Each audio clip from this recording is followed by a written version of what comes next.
Fame cue maker, Mr. Jerry McWhorter from California. How are we doing today, sir? Any better, I think it was a setup. Have you been interwoven with this since the beginning? Well, I did a presentation this morning commemorating this year is 30 years from the very first concept, which was the Showcase of American Cue Art.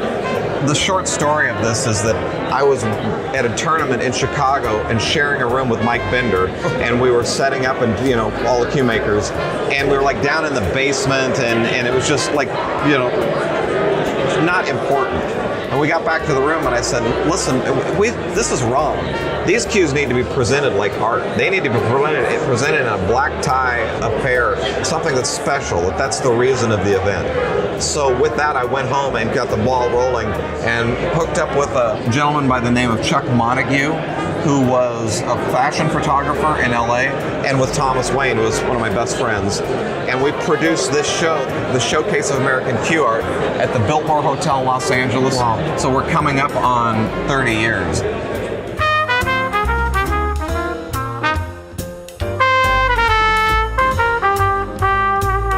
This was the group of cue makers that displayed at the very first show in the Biltmore Hotel.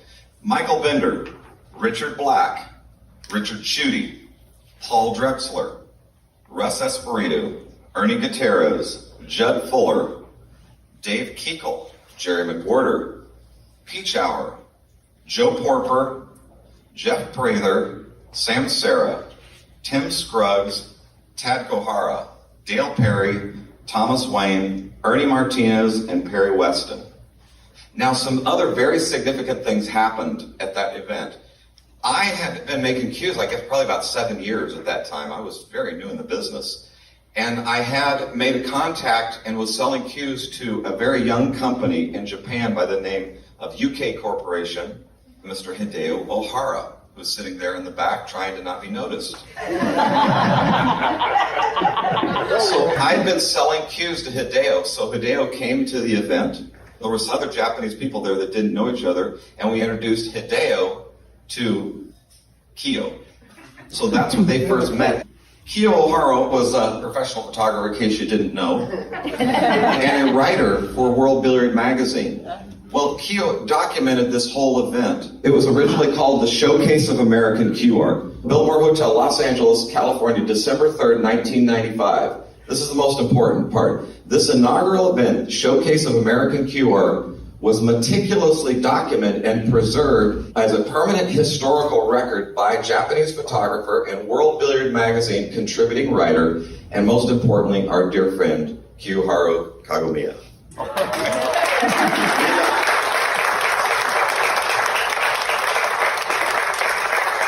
So me and Kiyo met at that event, and we were, 31 years old? Right. We're 31 or 32 years old. Right. Yes. Yeah.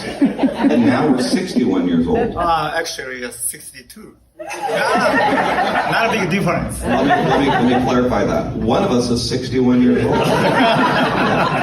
Kiyoharu, ladies and gentlemen, this is the most important person to the Japanese market that all of you have been beneficiaries of.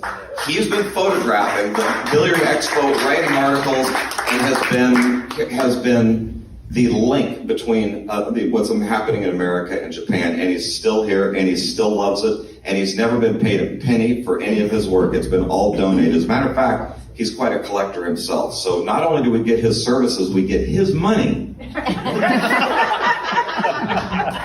Everybody shake Kiyo's hard hand when you get a chance. Now get back to work and keep taking pictures. I got back to my job. So this is the article that he wrote from World Billiard Magazine. Now let me tell you a couple of very interesting and fun things about this. There was a committee of me, Chuck Montague, and Thomas Wayne that produced this show. Me and Thomas built all his displays. So it was 19 different cue makers. Went to Home Depot and got big sonotubes and cut out a front window of them and painted them white and did all of this and did all of the work to build these displays. More of Thomas's brainiac work. He had a great idea. He said, for publicity, we need to do some really cool things. So we hired Brink's Security Company, and we pulled them around to the back of the hotel, and all the cue makers, we loaded all of our cues into the Brink's truck, And then they drove around to the front lobby and unloaded the cues for us. And those pictures are documented. And it went to Japan as a Brinks truck unloading all of the value of these beautiful cues. Get this little twist that we had to the show. Is all the cues were there on display. If you were interested in any of the cues, we had a couple of hostesses around the room, and the hostesses would take you to the other room where we had the closer lined up, who would do the deals, because the concept was that the cue makers are the celebrities and they don't need to be in there haggling for money, and so people wanted things that an independent party handled the transactions. So that was kind of a neat little twist. Not that it worked, but just another fun little twist. Now, in typical form, some of these organizations have little fractures or things don't work quite so well. So the next year, when we started putting the show together, there was some conflicts among our little trifecta. And Chuck Montague was no longer involved in the show, and it was me and Thomas that continued to produce the show. So we changed it to the Gallery of American Cue Art, the second show, which happened again at the Biltmore Hotel. This was the invitation that was sent out to everybody, a work that was put together between Thomas and Bill Stroud. So we had roped in some other cue makers to kind of help us. Bill was one of them, Richard Chudy was one of them. There's a few others that we roped in to help do some of the legwork. Now, let me list the cue makers that were on this show. Richard Chudy, Dan DeShaw, Wes Hunter. Some of you haven't heard that name in a while. Bill Stroud. Bill was not at the first show. Dave Keekle, Jerry McWhorter, Ernie Martinez, Joe Porper, Prathers, Sam Serra, Thomas Wayne, Jerry Franklin. We did an honorary exhibit of Jerry Franklin. So you'll see in the pictures there's that Lori Franklin and Mickey were at the event. We had honored Jerry Franklin, who had been deceased by that time. This gentleman right here, many of you will remember, Mr. Tanaka. Tanaka was a rich guy that loved pool in Japan, and I'll tell you how rich he was. His business was Formula One racetracks and golf courses all around Japan. A very wealthy guy. So he loved cues, and he spent hundreds of thousands of dollars on pool cues. And all of this was kind of the built it and they will come type of thing. So he came to this show and loved it. There's many other, you can see when you get close. Here's one of my favorite shots right here. This is a picture of Ernie and Bert Schrager. Let me see if I can see a couple other pictures here. Rick Rogers. Many of you know Rick Rogers, one of the premier collectors, was there. Great history. It was fun for me to remember a lot of these things that had happened.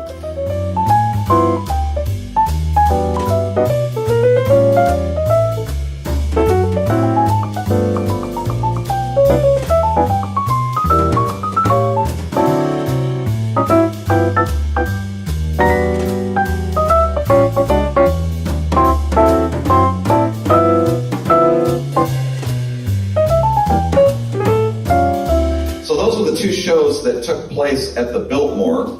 We took 1 year off, and then we started in 98. We went to the New York Athletic Club. Here's the program from the New York Athletic Club.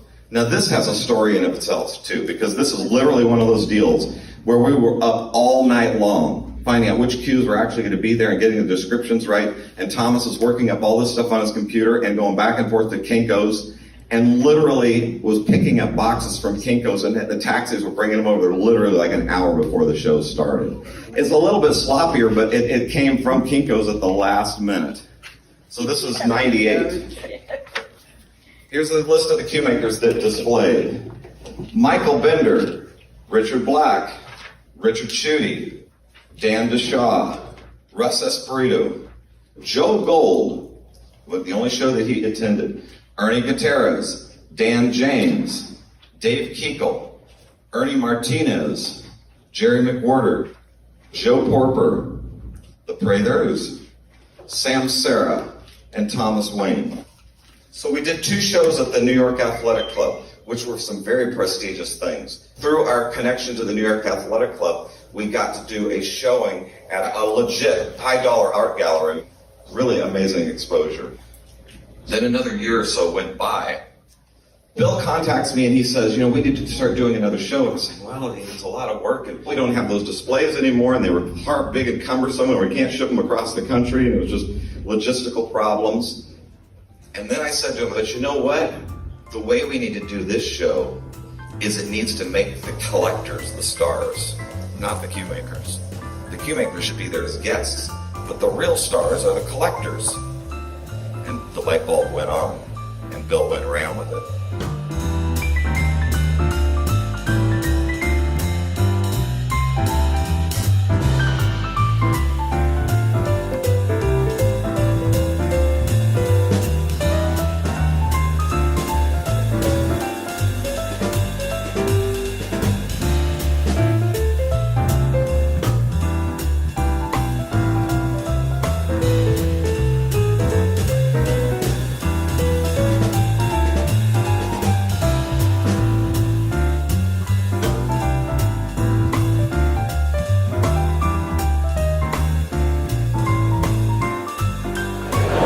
Q Haru is the gentleman that documented the show. He came over from Japan. I had not met him before, but he came over and took pictures and did a big article about the show.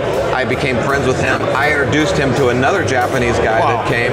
They had never met, and we've all been friends for 30 years. They're all both in the room today and have never missed anything. But what that did for cues was monumental. Monumental. Unbelievable. It was the very first concept of putting cues in the center ring as art.